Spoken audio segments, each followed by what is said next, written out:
Mane fa na se ma PENDREAM TV. PENDREAM TV de osia dem yopo. Dr. David Percy. Yeah, thank you very much, Sana. We're talking about the spillage of the dam and the tremendous damage that it has done to lives and livelihoods. Doc, give me a moment. Let them fix your mic properly for you. We'll come back to Doc shortly. We'll be right back. Give us a moment. Well, thank you very much for staying tuned. Dr. Percy was on the floor. Doc?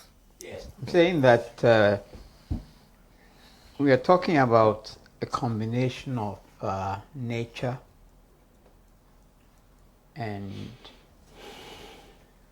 negligence. If the stories that we are hearing are to be believed. Now, it appears that we are dealing with once in a generation event, kind of event that doesn't occur regularly. It also appears to me that over time, the drainage away from the dams have narrowed, either through siltation or through the oiling settlement. Okay. Now, we also know that for every river, you have a flat plain, so that every now and then you have water going beyond the regular channel. Okay. And if attention is paid to settlements, the development of settlements, etc., etc., these things should not bring much disruption. So it appears to me that you have a year of a lot of rain. Okay. And people are talking about this climate change business, something that hasn't occurred for a long time, in a while. And we also have a situation of people settling closer to the, or even in the floodplain. Okay. So that when the spillage had to occur, it was inevitable that their homes would be flooded. Like I was saying, you've had livelihoods. The oyster business has been devastated. Regular fishing and the farmlands have been inundated.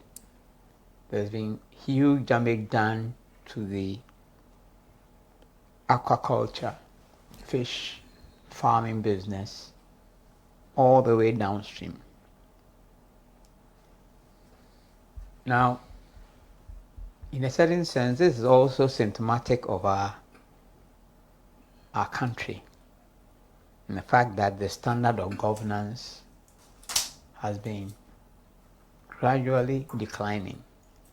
But it has declined a lot under this particular gang that we elected.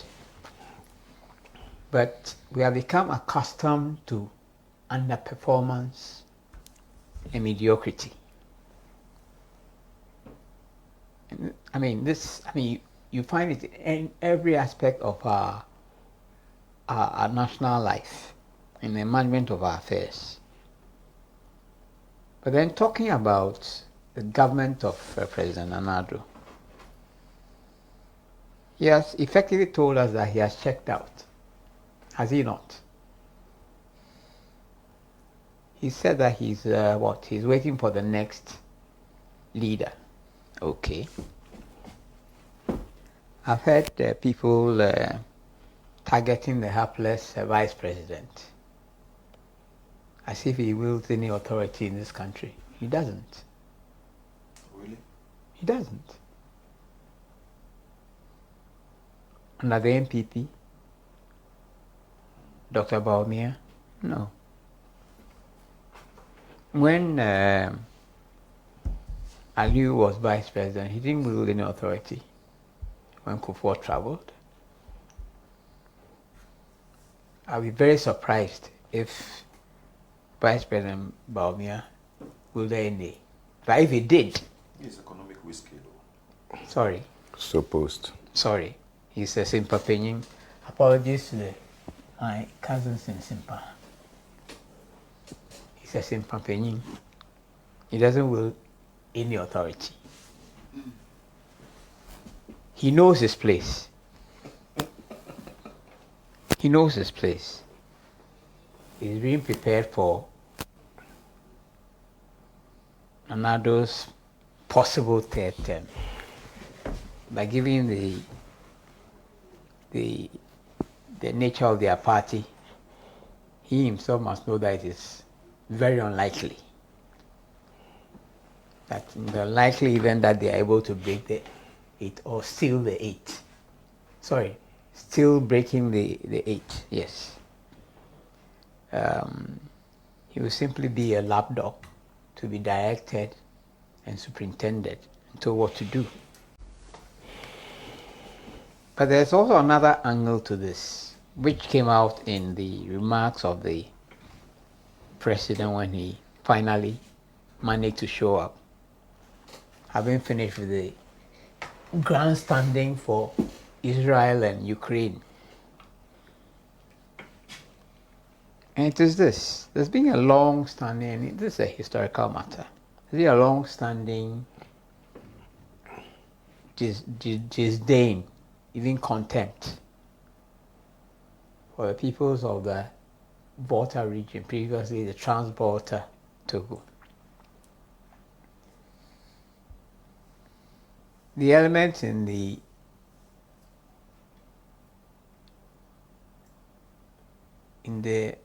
Martineho, soon to become UP.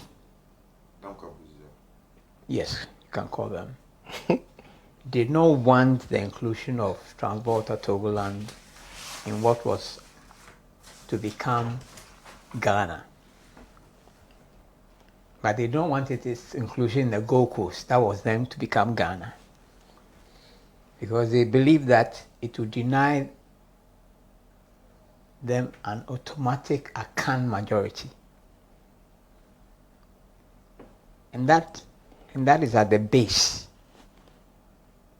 of, there's a long list of things you can cite.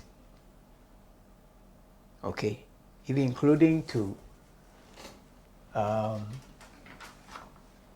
region being overlooked in the scheduling of, is it road contracts or? Yeah. Yes. The budget. Yes, it's a long list. But if they had their wish, they would never have been part of Ghana. Then they will not have to struggle to win majorities. It will be a foregone conclusion. And that lies at the heart of many of the things that they do. The things that the president says when he manages to even show up there. Now, I hear people are talking about declaration of a state of emergency. May I ask, who is it who first proposed this idea? Yes, Then it's not likely to be taken up. It's a sure guarantee that it will not be taken up. Because it is him? Precisely. Why? He's advising. He's thinking about Ghana. John Mahama. Yes. From experience, from at least knowledge. Oyenipa. Anyway, that is very unfortunate. You. As if you don't know that is the reason why it's not being declared. Because it's coming from John Mahama. Precisely. That Alan and John Mahama visited there before the president, and that the president's going there had to be announced before he goes there. Why? Oh. It will never happen. It will never happen. I cannot speak to whether it is desirable or necessary. I only know that if that idea was proposed by His Excellency John Mahama, it will be rejected out of hand. For the very simple reason that it has been proposed, it has come from his quarters. So people should die? Sorry. Well, This president didn't come here because of us. Listen, and many people haven't quite understood this. The president came to recover a family possession. He made that much clear with his very first, what do you call it? They had a celebration. Do they call it Thanksgiving or? Yes. And thereafter, regularly, if people raised any things, they said, well, go and see the NDC. You should have asked them to deal with your problems when, unfortunately, our property was taken from us. But we have come for our property. We have nothing to do with you. We are not here because of you. okay. I'm now getting inclination to why Xposes to say a GMI. They never came. Listen, I mean, I think the Ghanaians have better wise up. They never came because of you. Right now, like I said, he has checked out. The only thing he's waiting to do is to ensure that he's able to break the 8 and install a stooge. That is all that matters. For the rest, he'll be junketing and grandstanding, standing with Israel on one moment, standing with Ukraine. Any kind of foolishness on the world stage, apart from dealing with the issues of Ghana. They're not his business. And if you looked at his body language, it's like he had been distracted from some very important matters of state to come and attend to this. Communication, that's what his appearance, the way he thought, that's what he communicated to me. Why is he being disturbed? Yeah. As if he was doing the people a favor by going there. Yeah. Okay. So, I mean, whilst we are saying all of these things, people are suffering. Livelihoods have been wrecked. There are issues of where people are going to lay their heads. I've heard my friend here talk about occupying Saglemi. That would be an interesting idea. I've also heard my friend say that people should bring class action against VRA and the authorities. I think we should test it. She's able to recruit some public-spirited lawyers. It'd be interesting. I said those to Saglemi. Yes. To test, I mean, you know what? It'd be interesting. The only reason why our governments constantly underperform, where they turn out mediocrity and insist that they should be applauded, is that we are not demanding.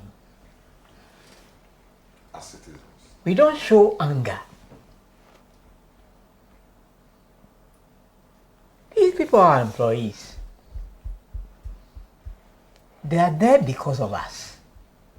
In many cases, they came to plead to employ, not so. Yes.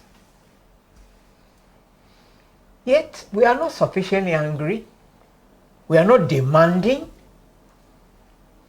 And very often you say, oh, we beg. We plead. Sorry. Citizens should be demanding of their public officials. And we should show anger. so people can realize that these are not entitlements, but they are jobs to be performed. This performance is required. But then, as things stand, there is no cost to non-performance. So, for instance, you have a governor of a bank who wrecks a whole economy. Right? I mean, the amount of damage that these criminals have done to us, I think that most Ghanaians do not yet comprehend, have a full understanding of what it is that these criminals have done. And they are still strutting around. Recently, I heard the finance minister say that we are turning a corner. And we were talking about, the economy. No. He wasn't talking about the state of the economy. He was talking about the fact that he was in office at all. He was in office. I mean, it's a running insult that someone like that is still at post. It's a running insult that someone like that is still at post. Acting in our name. And we are not embarrassed, we are not ashamed, we are not angry. That is what he meant by having turned a corner.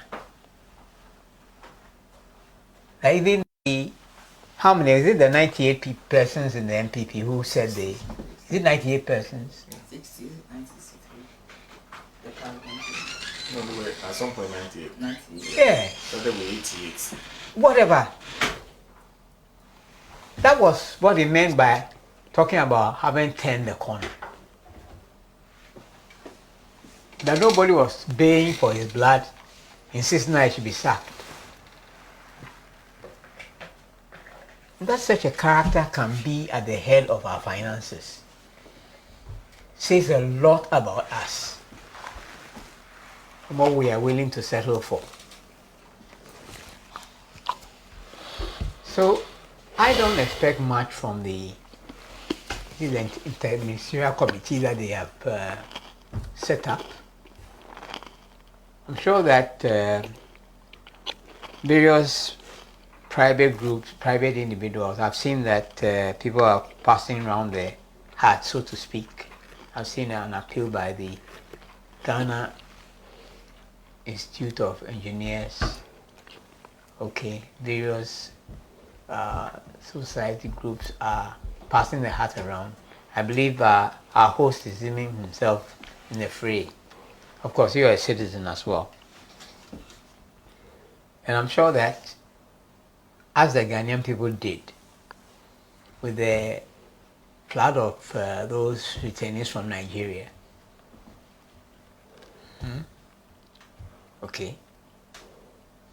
our people will rise to the occasion and be able to accommodate their compatriots. That's what I think is going to happen. As for this, our government, I expect very little of it. If at all, this will just be another occasion to loot, like it was with the COVID, the COVID funds. Yes. That's what I expect. That far from there being any concerted and purposeful effort to address the situation, people will be looking for the opportunity to line their pockets. Now, just a side comment. I think my brother was talking about a handbag that cost 21. yeah. Mind you, there was a lot of money to launder. A lot of the 80 billion that was printed was distributed far and wide. People had to make conversions and to spend. And I mean, not just for now, but also for the future. So as for the people of Ghana, we are a distraction.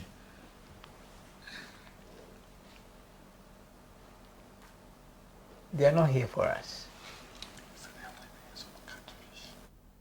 That's what must inform us that choices we make have consequences. Maybe the next time somebody comes and begs, goes on his knees to be employed as president, we should check him or her well. Done. Thank you very much, Doc. And well, that's our discussion, and it is one that will not stop. Because as we speak, the water has risen to a certain level, occupies some places, and is moving into other areas. In fact, the chief of the paramount chief of the Bato traditional area, who has even lost his ancestral home, his entire ancestral home has been washed away by the water. He says that if this continues, Bato will also be in trouble, because they have the same makeup as Mefe. And there are several other communities that face this kind of situation. So the earlier we act, the better. Question is, what can we do? To what extent? And we'd like to applaud the many people who continue to donate to support the victims of the floods. We'd like to applaud everyone, however small it is, support in helping our brothers and sisters who have suffered this. It's important that you continue to donate in one way or the other. If you realize that your small cannot carry you to wherever the victims are, be part of every campaign, any campaign you can trust that is raising some money to go and donate to the victims. That's why this morning, like I said, we've been announcing that we're trying to raise 200 mattresses, and I understand someone is offering to give us a king-size mattress. A king-size mattress this morning. A big thank you to everyone who is donating and also supporting whatever way. If you have a mattress, if you can get us a mattress, we'll be very grateful. You don't necessarily need to bring us money. We need the mattress. It's important. We need the mattress. You don't need to bring us money. Just bring us mattress. The number you can get in touch with, and also if you want to send a donation so that we can go and procure it, 0551 521101 0551 521101. And if you're watching us, you can see the number on the screen. The name that you see is Erabna Frimpong. Erabna Frimpong is on the screen with displays very boldly. It's also on Facebook. And thank you very much. I'm not PENDREAM TV. Now, so far so good. Say open online portal le Ghana. Nipa share, nipa follow, nipa comment here. To my best of knowledge, without any biases, PENDREAM TV.